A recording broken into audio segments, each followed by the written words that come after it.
सबसे पहले आपको बताएं, यूनान के करीब कश्ती डूबने के सानहे में रेस्क्यू किए गए 12 पाकिस्तानियों के नाम सामने आ गए। बचने वाले पाकिस्तानियों में कोटली के मोहम्मद अदनान बशीर, हसीबुर रहमान शामिल। गुजरावाला के मोहम्मद हमजा, जीशान सरवर भी रेस्क्यू किए गए पाकिस्तानियों में शामिल हैं। गुजरात के अजमत खान और उस्मान सिद्दीक को भी कश्ती सानहे में बचाया गया। शेखुपुरा के मोहम्मद सनी और जाहिद अकबर को भी रेस्क्यू किया गया। मंडी बहाउद्दीन के मेहताब अली और सियालकोट के राना हुसैन को भी बचा लिया गया। कश्ती सानहे में रेस्क्यू किए गए इरफान अहमद और इमरान आराई ज़ेरे इलाज हैं। यूनान में पाकिस्तानी सिफारतकार के मुताबिक मरने वाले नाकाबिल शनाख्त DNA सैंपल ले लिए गए हैं। बच जाने वाले अफराद का उनकी फैमिली से रब्ता करा दिया गया है।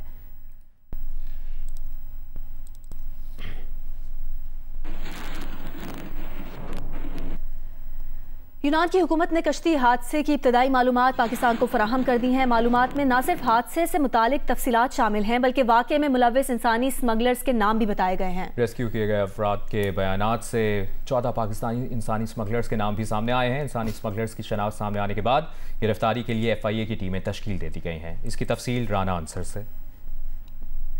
जी बिल्कुल, इस अफसोसनाक वाक़या से मुतल्लिक़ यूनान ने पाकिस्तान को जो मालूमात भिजवाई हैं उसके मुताबिक 9 जून को ये कश्ती लीबिया के शहर बिन गाजी से समंदरी रास्ते से इटली के लिए रवाना हुई थी और जहां ये हादसा पेश आया, यूनान के इलाका पिलौस से 50 नॉटिकल मील ये इलाका है। 5 किलोमीटर यहाँ पर समंदर की गहराई है, फिशिंग एरिया है जहाँ पर यह कश्ती हादसे का शिकार हुई। जो मालूमात पाकिस्तान को भिजवाई गई हैं उसके मुताबिक हादसे के बाद कोस्ट गार्ड ने 104 अफराद को जिंदा रेस्क्यू किया, जिनमें 12 पाकिस्तानी भी शामिल हैं। 79 डेड बॉडीज़ निकाली गई। ये डेड बॉडीज़ नाकाबिले शनाख्त थी। मालूमात के मुताबिक ये जो कश्ती है ये इजिप्शियन शहरी है जिसकी मलकियत थी। इब्तदाई तिब्बी इमदाद दी गई उन अफराद को जिनको जिंदा रेस्क्यू किया गया और इनसे फिर पूछगछ भी की गई। इन अफराद ने जो जिंदा बच जाने वाले पाकिस्तानी अफराद थे उन्होंने पाकिस्तानी इंसानी स्मगलर्स के नाम भी बताए हैं, उनके पते भी बताए हैं। 14 इंसानी स्मगलर्स हैं जिनकी फहरिस्त पाकिस्तान को भिजवा दी गई है।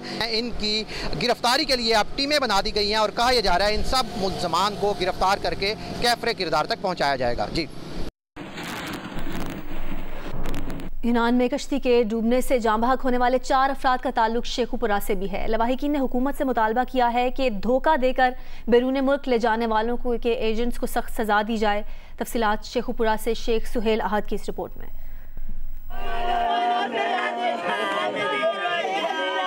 रोशन मुस्तकबिल के ख्वाब सजाए। यूनान जाने वाले अफराद की कश्ती डूबने की खबर उनके अहले खाना के लिए रूह फरसा थी। जाँ बहक होने वाले 4 अफराद का ताल्लुक मानावाला के 2 देहात से है। हादसे में उस्मान नज़ीर, इजाज़ अहमद, फ़खर जमान और नासिर अली जाँ बहक हुए, जिनकी उम्रें 17 से 30 साल के दरमियान हैं। लवाहिकीन के मुताबिक उस्मान नज़ीर 4th ईयर का तालिब इल्म था, जबकि मोहम्मद नासिर 1 और फ़खर जमान 3 बच्चों का बाप था। कश्ती डूबने की खबर जब जाँ बहक अफराद के देहात पहुंची तो कोहराम मच गया। डूबने वाले इजाज की बहन का कहना है कि हमें हमारा भाई चाहिए, हमने उसे कहीं नहीं भेजना। माँ का कहना है कि हमें एजेंटों ने धोखा दिया। बस हम यही दुआ करते हैं कि हमारा भाई से सलामत हो और एजेंट को सख्त से सख्त सजा दी जाए। और वो एजेंट लुट के खा गया, सामने भी लुट के अल्लाह भला करे। नासिर और फ़खर जमान की गायबाना नमाज जनाजा भी अदा की गई। लवाहिकीन का कहना था कि 26 लाख रुपए फी कस के एवज जड़ामाला और सरगोदा के 2 एजेंट इन नौजवानों को बजरिया जहाज सियालकोट से लीबिया लेकर गए। लवाहिकीन ने एजेंटों को करार वाकई सजा देने का मुतालबा किया। शेख सुहेल अहद, जियो न्यूज़, शेखुपुरा। वज़ीर-ए-आज़म शहबाज शरीफ ने यूनान के करीब बहरा रोम में कश्ती उलटने के वाक़े की इंक्वायरी की हिदायत कर दी है। वज़ीर-ए-आज़म ने इंसानी स्मगलिंग में मुलविस अफराद के खिलाफ घेरा तंग करने का हुक्म दे दिया। इंसानी स्मगलिंग के घिनौने जुर्म में मुलविस एजेंट्स के खिलाफ फौरी क्रैकडाउन और सज़ा देने की भी हिदायत कर दी। DIG आलम शनवारी वाक़े में जाँ बहक अफराद और ज़ख्मियों की मालूमात और सहूलियात के लिए उनको फोकल पर्सन मुकर्रर किया गया। चीफ सेक्रेटरी आज़ाद जम्मू कश्मीर भी जाँ बहक और ज़ख्मी होने वालों की मालूमात के लिए फोकल पर्सन तैनात किए गए हैं। वज़ीर-ए-आज़म ने कश्ती उलटने के वाक़े में पाकिस्तानियों के जाँ बहक होने पर दुख और रंज का इजहार किया है और कहा है कि उन समेत पूरी कौम की हमदर्दियाँ जाँ बहक होने वालों के अहले खाना के साथ हैं। वज़ीर-ए-आज़म ने यूनान में पाकिस्तानी सिफारतखाने को वाक़े में रेस्क्यू किए गए 12 पाकिस्तानियों की देखभाल की हिदायत भी की है। बराह रास्त आपको लिए चलेंगे लाहौर। अमीर जमात इस्लामी सिराजुल हक मीडिया से बात कर रहे हैं। सकी और पीपल पार्टी और सिंध हुकूमत ने मिलकर कराची के अवाम के मैंडेट पर डाका डाला, शबखून मारा और आज कराची के अवाम रो रहे हैं, कराची के अवाम अपना हक मांग रहे हैं। ये इलेक्शन पीपल पार्टी ने नहीं जीता है, ये अगवा बराए तावान की तरह कार्रवाई की गई है। इन्होंने 3.25 करोड़ के आबादी पर कराची पर डाका डालने की कोशिश की है। और आज जब हम पीपल्स पार्टी वालों से बात करते हैं तो यही जवाब देते हैं कि हमारे शहजादी की ख्वाहिश थी कि हर सूरत में मेयर एक जियाला होना चाहिए। तो आपने बेशक इलेक्शन जीता तो है, लेकिन हमारे शहजादे की ख्वाहिश है। और अब शहजादा कहता है कि हम बाकी मुल्क में भी कराची की तरह इलेक्शन जीतेंगे। और इसके साथ कल शहजादी ने भी कहा है कि हम उसी तरह 2/3 अक्सरियत से आइंदा इलेक्शन जीतेंगे।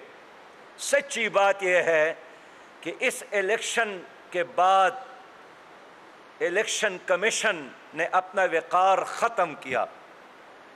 जमहूरियत को कराची के गलियों और कूचों में दफनाने की कोशिश की। क्या ये शर्म की बात नहीं है कि बिलावल साहब कहते हैं कि हमने एक मजहबी जमात को शिकस्त दी और मज़हब को शिकस्त हुई। मज़हब को कभी आप शिकस्त नहीं दे सकते, न मजहबी जमात को शिकस्त दे सकते हैं। मैं कराची के अवाम को एक बार नहीं 100 बार सलाम करता हूँ जिन्होंने जमात इस्लामी पर एतमाद किया। अदल और इंसाफ के खातिर, कराची की हुकूक के खातिर, अपने बच्चों के रोशन मुस्तकबिल के खातिर कराची के अवाम ने जमात इस्लामी पर एतमाद किया।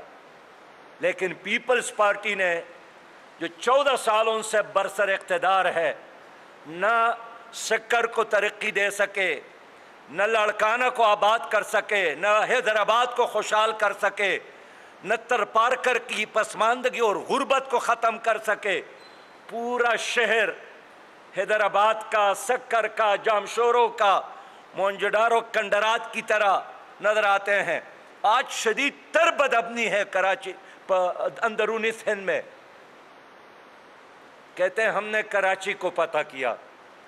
ये आप फतह कभी भी नहीं कर सकेंगे इंशाअल्लाह। जमात इस्लामी ने शूरा का इजलास किया और हमने फैसला किया कि हम इन जालिमों के खिलाफ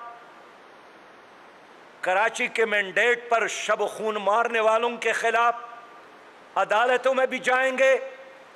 और 23 जून को मरकजी इलेक्शन इस्लामाबाद, मरकजी इलेक्शन ऑफिस इस्लामाबाद में इलेक्शन कमीशन के दफ्तर के सामने इंशाअल्लाह ताला ज़बरदस्त एहतजाज होगा, अवामी एहतजाज होगा। आप ये मैंडेट हजम नहीं कर सकेंगे। हमारा यही डिमांड है, मुतालिबा है इंशाअल्लाह, और हम इसमें कामयाब होकर रहेंगे कि इन 30 अफराद को लाया जाए और दोबारा इलेक्शन का इनेकाद किया जाए। हम अदालतों में भी आपका पीछा करेंगे और गलियों और कूचों और चौराहों में भी इंशाअल्लाह ताला आपका पीछा करेंगे। 1977 में भी आप लोगों ने धांधली की कोशिश की और उसका जो नतीजा निकला था उस वक़्त पीपल पार्टी को खूब याद है। अब 2023 है। हम इंशाअल्लाह ताला कराची के अवाम के साथ खड़े हैं।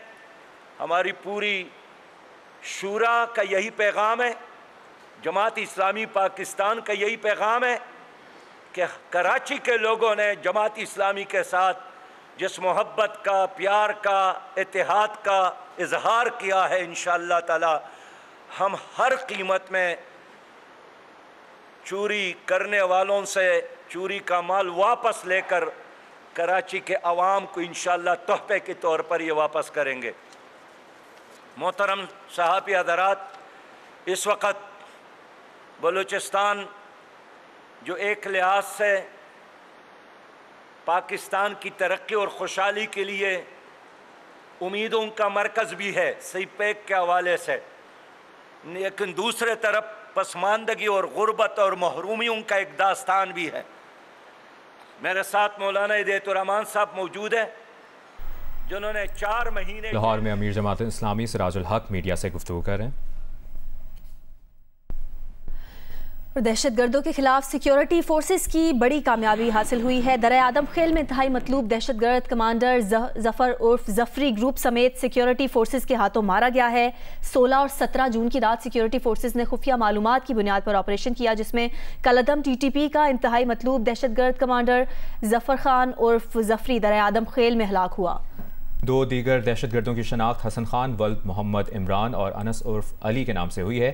सिक्योरिटी फोर्सेस ने गैर रिवायती ऑपरेशनल तरीकाकार अपनाते हुए दहशतगर्दों को हलाक किया। हलाक दहशतगर्द 22 मई 2023 को अफगानिस्तान के सूबे नंगरहार से पेशावर पहुंचा था। दहशतगर्द जफरी तहरीक तालिबान अफगानिस्तान का साबिका मेंबर भी रहा।